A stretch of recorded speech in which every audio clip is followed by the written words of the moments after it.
तो finally black Adam के बाद डीसी ने शज़ाम 2 के ट्रेलर को भी ड्रॉप कर दिया है, जो बहुत ही प्रॉमिसिंग, ड्रामेटिक और एडवेंचर से भरा हुआ है। आने वाला समय और कुछ फिल्म्स डीसी के लिए रीबर्थ का काम करने वाली है, जिसके ग्लिम्स हम ब्लैक एडम और शज़ाम 2 में क्लियरली देख सकते हैं, जिसमें हमें मार्वल की तरह काफी नए कैरेक्टर्स के इंट्रोडक्शन भी देखने को मिल रहे हैं, जिनके बाद फाइनली डीसी में भी गॉड एंट्रीज हमें दिखेंगी। और मैं यहाँ माइथोलॉजिकल कैरेक्टर्स की बात कर रहा हूँ, जो अभी तक डीसी से मिसिंग थे। तो चलिए ऐसे ही करके धीरे धीरे इस ट्रेलर में छुपी बारीकियों को जानते हैं। वैसे मैंने इस ट्रेलर ब्रेकडाउन को और इंटरेस्टिंग और अमेजिंग बनाने के लिए इसे कुछ पार्ट्स में डिवाइड कर दिया है। मैं कुछ बहुत ही इंटरेस्टिंग आपको बताने जा रहा हूँ, इसलिए अगर अभी तक आपने हमारे चैनल को सब्सक्राइब नहीं किया है तो प्लीज कर लीजिए for more interesting Marvel and DC updates.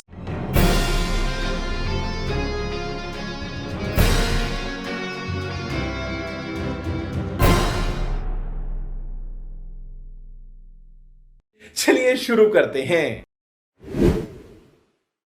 तो इसे आप डीसी का एक प्लान कहिए या एक इत्तेफाक, लेकिन डीसी अपनी सुपर हिट फ्रेंचाइजी से अपने most anticipated Snyderverse justice league को जीवन दान देना चाहती है। इसीलिए हमें ट्रेलर की शुरुआत में ही शज़ाम खुद को डीसी के दूसरे बड़े सुपर हीरो से कंपेयर करता हुआ दिख रहा है, जहां वो फ्लैश, बैटमैन, एक्वामैन और सुपरमैन के नाम लेता है। मतलब वो एक तरह से एडमिट कर रहा है कि ये सब सुपर हीरोज उससे ज्यादा बेटर हैं और वो ये फील करता है कि वो इस पावर के लायक नहीं है। वैसे ये शॉट बहुत इंटरेस्टिंग है, क्योंकि इसमें आपको दूसरे सुपर हीरोज के साथ साथ मॉन्स्टर क्रिएचर्स के भी रेफरेंसेस देखने को मिल रहे हैं, जैसे बैटमैन, वंडर वुमन और कैराथन। जी हाँ, ये वही एक्वामैन वाला कैराथन है, जिसको मैं नहीं बल्कि आप लोग फिगर आउट करिए और मुझे कमेंट बॉक्स में कमेंट करके बताइए कि वो कहाँ पर है। अब इसके ठीक बाद हम देखते हैं कि शज़ाम अपनी पावर्स को लेके अभी भी ज्यादा कॉन्फिडेंट नहीं हुआ है, और जाहिर है कि वो अभी भी टेस्टिंग फेज में है, जो अपनी पावर्स को टेस्ट करता रहता है। अब हमें एक बार फिर से शज़ाम 2 में फैमिली थीम देखने को मिलती है, जहां एक बात तो कंफर्म हो जाती है कि शज़ाम के फॉस्टर पेरेंट्स को शायद शुरुआत में अभी ये नहीं पता है कि उनके सारे बच्चे सुपर हीरोज हैं, थैंक्स टू बिली बैटसन, जिसने उन सबको पावर्स दे दी थी। लेकिन सिर्फ इतना ही नहीं, अभी कहानी में थोड़ा ट्विस्ट बाकी है, जिसको मैं आगे वीडियो में एक्सप्लेन करूंगा। वैसे डीसी के अकॉर्डिंग शज़ाम 2 की कोर थीम फैमिली ही है, जिसमें हमें इस बार ये यूनाइट होते हुए दिखेंगे। मतलब इजी लैंग्वेज में शज़ाम 1 में बिली बैटसन को फैमिली मिलती है, जबकि इसके सेकंड पार्ट में वही फैमिली और स्ट्रॉन्ग और यूनाइट होते हुए हमें दिखने वाली है, फिर चाहे किसी के पास पावर्स हो या फिर नहीं। वैसे हमें यहाँ पर एक बहुत इंटरेस्टिंग सीन भी देखने को मिलता है, जहाँ Billy Batson fast and furious franchise के स्पेशल गिग से ये फैमिली वाले मीम के साथ सरकाज़म करता हुआ दिखाई देता है। Old like you, but I've seen all of the Fast and the Furious movies, lady. It's all about family. Family.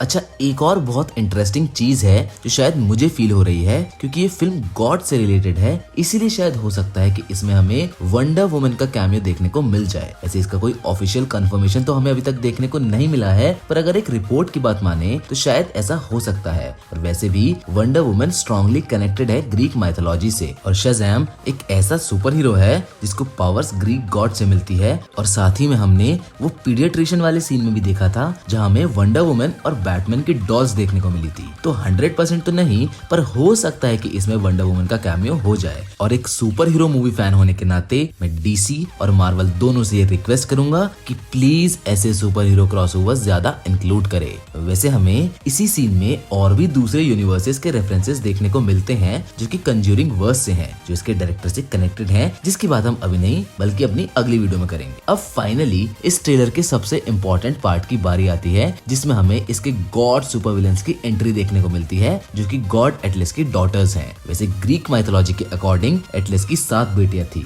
लेकिन हमें यहाँ अभी तक सिर्फ 3 ही देखने को मिल रही हैं, जिसमें हेस्पेरा और कैलिप्सो को तो हम इजीली आइडेंटिफाई कर पा रहे हैं, लेकिन इस फिल्म की तीसरी सुपर विलन या फिर एंटी सुपर हीरो कैरेक्टर को डीसी ने अभी रिवील नहीं किया है। वैसे अगर बात हेस्पेरा और कैलिप्सो की करें तो गॉड होने के नाते वो इस बात से नाराज हैं कि उनकी पावर्स को शज़ाम के जरिए चुराया गया है, जिसका अंजाम अब मॉर्टल्स यानी कि नॉर्मल ह्यूमंस को भुगतना होगा। ये बहुत नीट कॉन्सेप्ट है जिसमें ये दोनों एक म्यूजियम से शज़ैम के टूटे हुए एन्चेंटेड स्टाफ को चुरा लेते हैं, जिसके बाद ये दोनों मिलकर अर्थ पर तबाही मचाने लगती हैं, जिसको रोकने की जिम्मेदारी बिली बैटसन यानी कि शज़ैम की है, जो अभी अपनी सुपर पावर्ड फैमिली को संभालने और एक साथ लाने में बिजी है। अच्छा, ये तो बात हेस्पेरा और कैलिप्सो की थी, पर अभी भी ये कंफर्म नहीं हुआ है कि रेचल ज़ेगलर किस माइथोलॉजिकल गॉड का किरदार निभाने वाली हैं, जो आधी जर्नी में हो सकता है कि बिली बैटसन का साथ दे। इसके बाद ट्रेलर के काफी सीन्स में हमें इंटरेस्टिंग रेफरेंसेस देखने को मिलते हैं, जहां एक सीन में हम फ्रेडी को एक ड्रैगन मॉन्स्टर के सामने खड़ा हुआ देखते हैं, जो अपनी नॉर्मल ह्यूमन फॉर्म में होता है, जो उस ड्रैगन क्रिएचर को रेचल ज़ेगलर वाले कैरेक्टर से दूर रखने की कोशिश कर रहा है। और इसका मतलब ये हो सकता है